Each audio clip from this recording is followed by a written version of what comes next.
Hello friends, welcome to my channel. Bird flu వచ్చి chicken ఎలాగో తింటలేదని fresh చేపలు వచ్చాయని మా బజార్‌లో 2 కేజీల బొచ్చు చేపలు తీసుకున్నాము. కేజీ వచ్చేసి 160 అనడంతో నేను బేరం చేసి 150 తీసుకున్నాను. మీ ఏరియాలో కేజీ చేపలు ఎంతో కామెంట్ సెక్షన్‌లో తప్పకుండా కామెంట్ చేయండి. వీటిని ఇక శుభ్రం చేసి ప్రాసెస్ స్టార్ట్ చేద్దాము. విలేజ్‌లో ఖచ్చితంగా చేపలంటే ఖచ్చితంగా తీసుకుంటారు. మన విలేజ్‌లో కొత్తిమీర, పుదీనా దొరుకుతున్నాయి గానీ, కరివేపాకైతే చాలా కష్టంగా ఉంది. ఎందుకంటే, ఏదో తెలియని వైరసొచ్చి మొత్తం పాడైపోయింది. ఎట్టకేలకు కరివేపాకైతే దొరికింది.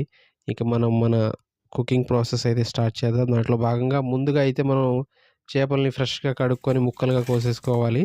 అయితే దీంట్లో ఇప్పుడు ఫ్రెష్‌గా వచ్చిన చింతపండుతో చేద్దామని ఫిక్స్ అయ్యాను. మెయిన్ కీ రోల్ అనమాట. 4, 5 పచ్చిమిర్చి, ఒక 2 చిన్న సైజు ఉల్లిపాయలు తీసేసుకోవాలి. దాని తర్వాత మనం చేపల్ని ఫ్రెష్‌గా కడిగి ముక్కలు తీసి పక్కన పెట్టుకున్నామనమాట. దాంట్లో ఒక 3 స్పూన్ల కారం, ఒక స్పూన్ పసుపు, ఒక 2 స్పూన్ల ఉప్పు తీసేసుకొని ఉల్లిపాయలు గూడా సన్నగా కోసేసుకోవాలి. దీని తర్వాత లైట్‌గా మనం మ్యారినేషన్ ప్రాసెస్ స్టార్ట్ చేద్దాం ఇప్పుడు. ఉప్పు, పసుపు, కారం, తర్వాత మనం ఇందాక కష్టపడి తీసుకొచ్చిన కొత్తిమీర కాదండోయ్, కరివేపాకు అదంతా ఏసేసి నీట్‌గా దాంట్లో కొద్దిగా నూనె పోసేసి కలిపేద్దాం. ఓకేనా. ఇప్పుడు దీన్ని మంచిగా మ్యారినేట్ చేసేస్తే మనం తర్వాత టేస్ట్ బాగా ఎన్హాన్స్ అయ్యి వస్తుంది. ఒక ముక్కకి ఇలా నీట్‌గా పామేసి తోమేసేయాలి.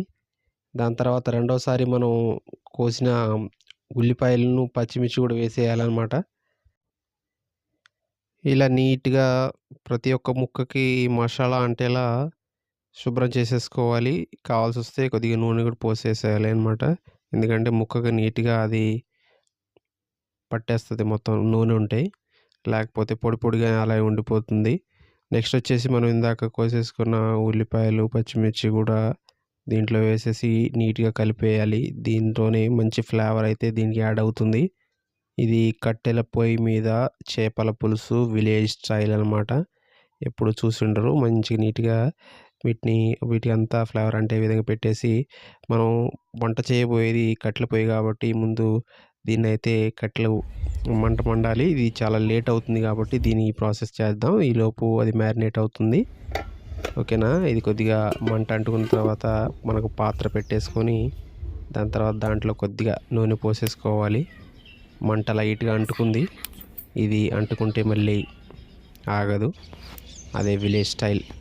ఇంకా 2, 3 కట్టె పుల్లలు లోపలేసి మంటని ఇంకా హై ఫ్లేమ్ చేసేస్తే నూనె తొందరగా వేడైపోతుంది కాబట్టి ప్రాసెస్ లేట్ అవ్వకుండా జర స్పీడ్ అయిపోతుంది.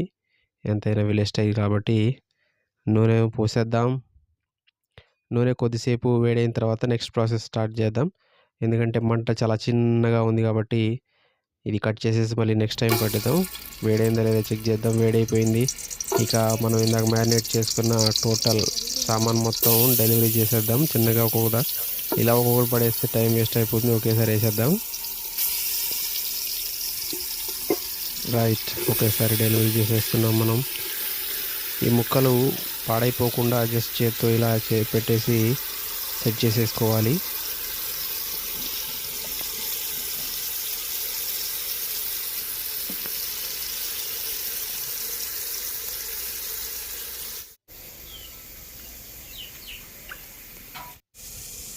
మనం ఇందాక పట్టిన అల్లం వెల్లుల్లి పేస్ట్ కూడా దీంట్లో వేసేద్దాం. అంటే ఇప్పుడు కాదు, జస్ట్ ఒక 2-3 మినిట్స్ అయిన తర్వాత వేసేద్దాం. మంట బాగా అందుకుంది. రైట్. మంట కొద్దిగా తగ్గించా.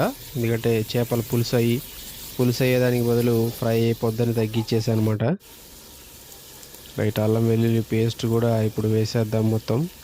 లైట్గా కొద్దిగా మిక్సీ జార్లో వాటర్ పోసి అది కూడా శుభ్రంగా దాంట్లో వేసేద్దాం.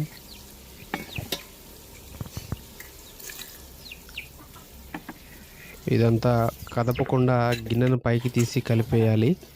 గిన్నెలో గరిటె పెట్టి బాగా తిప్పేస్తే ముక్కలు చేపల పులుసు బదులు పప్పు అయిపోతాయి. సో ఊరగాయ కారం కలుపుకొని తినేయడమే. ముందైతే కొద్దిగా అన్నీ అంటుకునే విధంగా సెట్ చేసేసి వెయిట్ చేద్దాం. చేపలు వండుతుంటే మా కోళ్ళు చాలా ఫ్రీగా తిరుగుతున్నాయి. వీటికి కూడా లైట్‌గా ఏదో వైరస్ ఉండే ఉంటుంది. అందుకే వీటిని కూడా తినట్లేదు. ఒక 5 నిమిషాల తర్వాత ఒక 2 చెంచాల ధనియాల పొడి వేసేసుకుందాం అనమాట. చేపల కూర దగ్గర పడుతుంది.